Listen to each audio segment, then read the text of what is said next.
Bonjour et bienvenue à vous pour ce tutoriel sur l'entretien quotidien et la mise en œuvre de stickers.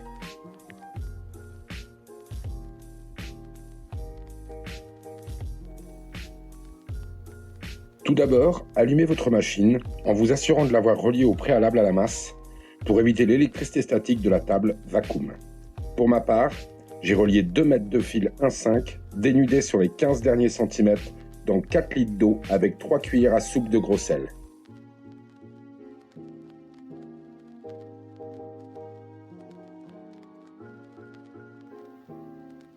Dans le logiciel Print EXP, vous allez lancer un nettoyage simple des têtes afin de retirer l'encre stagnante dans votre bloc d'impression.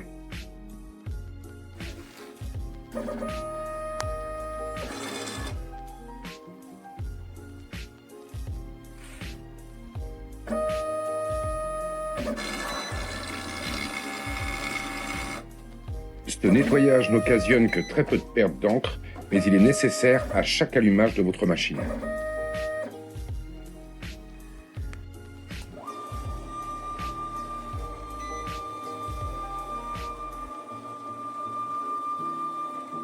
Après avoir amené votre plateau vers vous, grâce au tableau de commande de la machine, vous allez à nouveau faire un nettoyage rapide sur ce tableau de commande.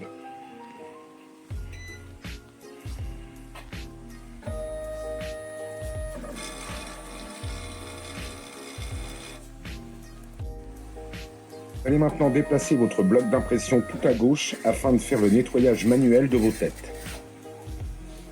Celui-ci s'effectue de l'arrière vers l'avant, et ce pour chaque tête, en veillant à ne pas utiliser le même morceau d'essuie-tout pour les deux. Il est également nécessaire d'en nettoyer les extrémités afin d'en retirer les éventuelles éclaboussures d'encre. À présent, vous allez à l'aide du produit de nettoyage vendu avec la machine, faire un coup de propre dans le bloc des dumpers. Les dumpers, ce sont les petits réceptacles grillagés qui récupèrent l'encre, protègent et maintiennent la qualité de vos têtes d'impression. Ne touchez pas l'intérieur car cette zone doit rester humide. Vous pouvez maintenant remettre le bloc d'impression à sa place à droite grâce au bouton Enter sur le tableau de commande de la machine. Allez maintenant sur Photoshop où je vais vous expliquer comment créer un fichier compatible avec Mentop. Mentop est votre autre logiciel fourni avec la machine.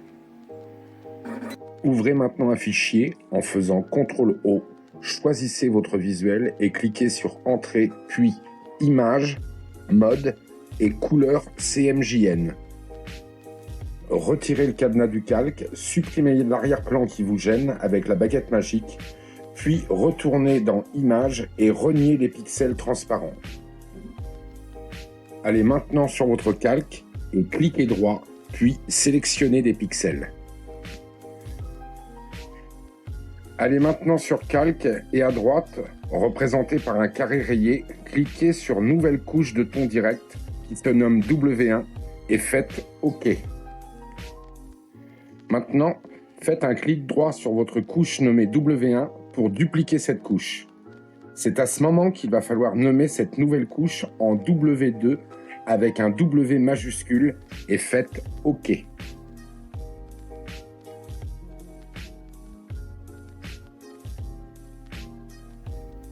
Maintenant, cochez la couche W2 avant de passer à son enregistrement en faisant CTRL majuscule S et nommez votre visuel au format TIFF.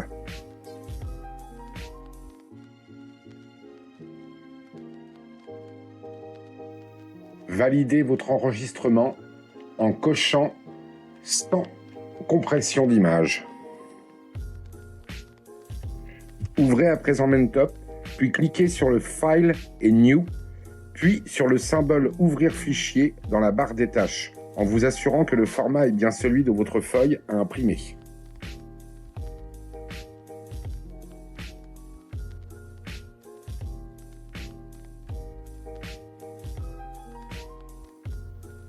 Maintenant, faites un clic droit sur votre visuel pour définir sa taille sur Frame Attribution, sans oublier Content Proportion pour ne pas la déformer. Vous avez à présent la taille voulue pour votre visuel. Maintenant, cliquez sur l'icône de reproduction du visuel pour en faire une page pleine ou répétez à partir de la barre des tâches « Ouvrir fichier ».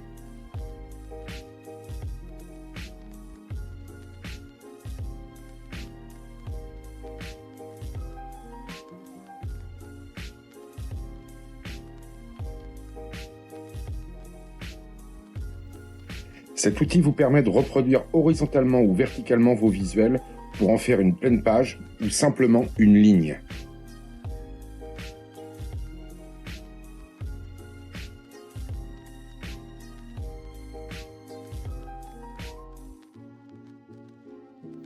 Si vous voulez changer la qualité d'impression, il vous faudra aller dans les propriétés et vous assurer que la résolution soit la même en haut qu'en bas. Vous allez pouvoir enregistrer votre page de visuel au format PRN pour les envoyer à votre logiciel de dialogue avec l'imprimante. Nommez votre page de visuel et enregistrez. Attendez bien la fin de l'enregistrement avant de passer à l'autre logiciel de dialogue.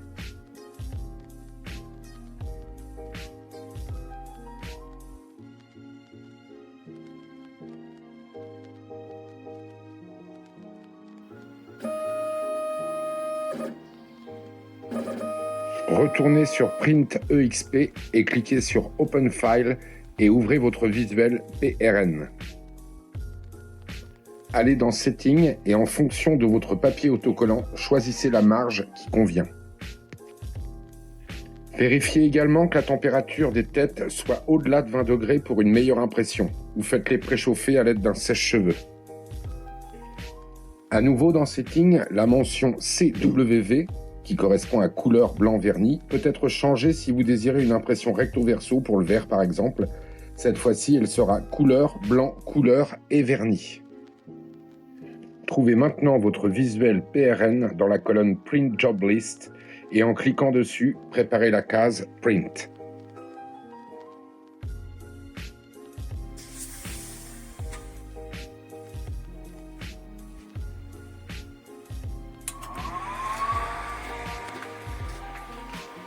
Faites un test d'alignement des têtes avant de procéder à l'impression pour optimiser celle-ci en déposant une feuille A4 en face du bloc d'impression et en cliquant sur Check dans le logiciel.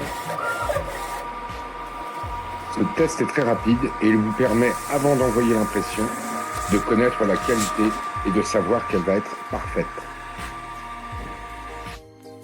Il est maintenant temps de positionner la feuille autocollante sur le plateau vacuum de sorte que la marge d'ouverture de la protection ait été bien renseignée avant dans le logiciel.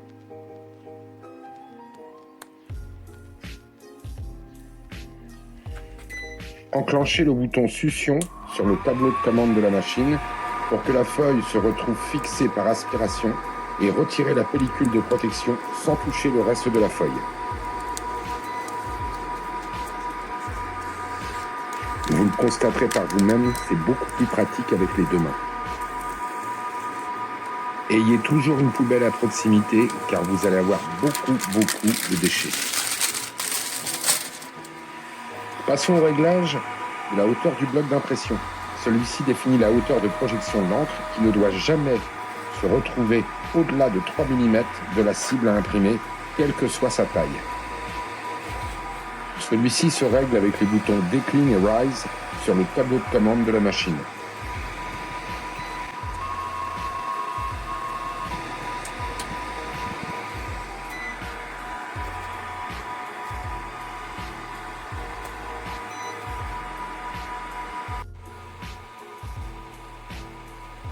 Vous êtes maintenant fin prêt à appuyer sur le bouton Print et regarder l'impression se faire.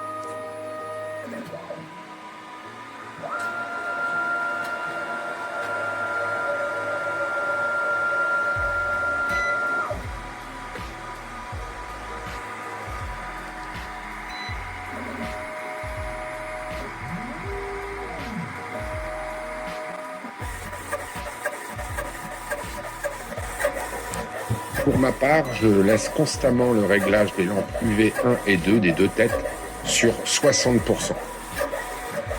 Je vous rassure, aussi puissante soit la machine, elle ne va absolument pas à cette vitesse. À cet instant, vous pouvez constater la progression de l'impression ainsi que le temps écoulé.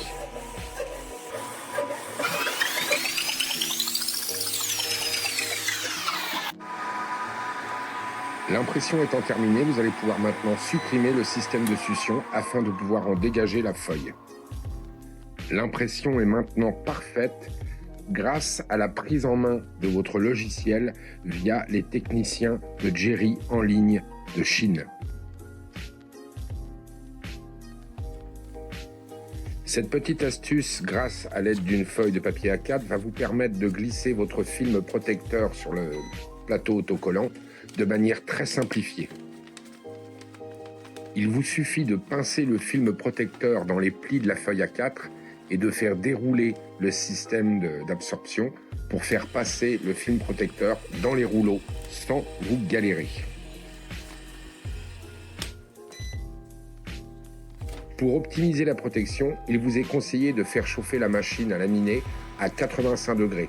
Et vous pourrez constater sur ma vidéo que j'ai opté pour une petite rallonge du support afin d'éviter d'avoir la feuille dans le vide et le collant sur le t-shirt. Après avoir posé votre feuille autocollant sur le plateau de la lamineuse, assurez-vous de lui faire toucher le bord des premiers rouleaux afin de faire défiler les rouleaux pour ensuite la plastifier. La petite molette permet de contrôler la vitesse de lamination.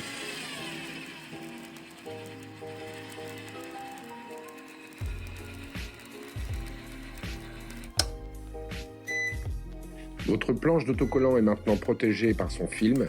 Il vous suffit tout simplement de la couper avec une lame ou un scalpel.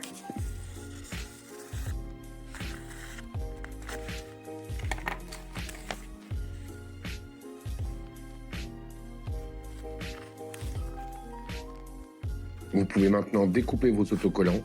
Rassurez-vous, avec les deux mains, c'est toujours plus pratique.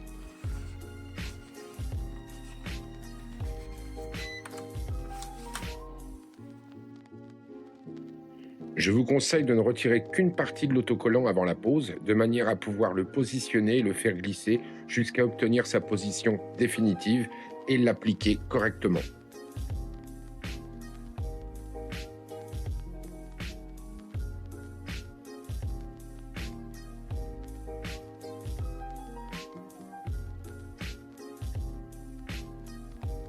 À l'aide d'une spatule en plastique, d'une carte bleue ou d'un ongle, bien écraser le motif sur la surface à appliquer.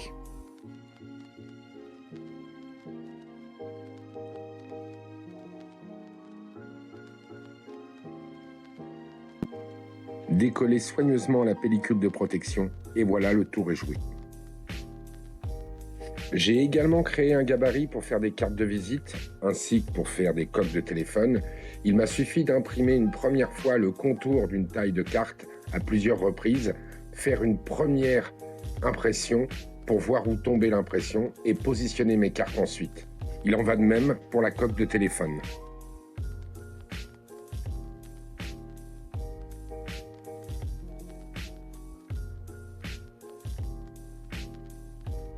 N'oubliez pas de perforer la feuille sur laquelle se trouve votre gabarit à l'endroit où se trouvent les trous du plateau vacuum afin que les cartes de visite ou la coque de téléphone puissent être maintenues par la succion.